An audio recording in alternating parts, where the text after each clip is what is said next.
Hello and welcome back to SAP S/4HANA Asset Management Training.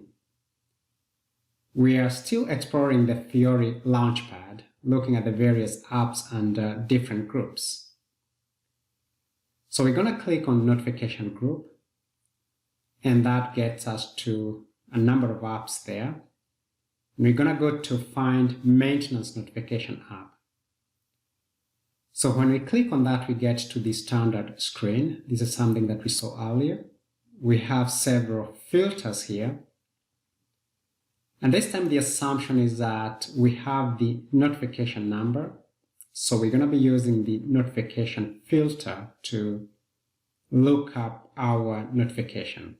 So the assumption is somebody like a technician or a planner would have the notification number.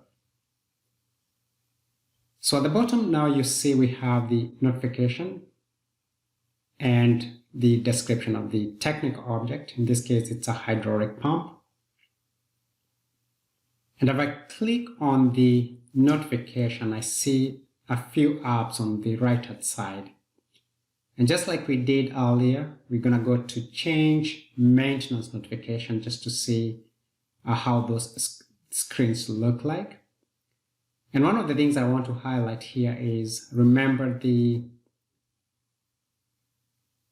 work order number that we created earlier, we associated with the notification. Now you can see that here, assigned order, and that's a number there. And you can keep or remove it. So that is how you work with Find Maintenance Notification app and one of the functionalities that is there. So thank you for watching, and please remember to subscribe to our channel, and see you in the next video.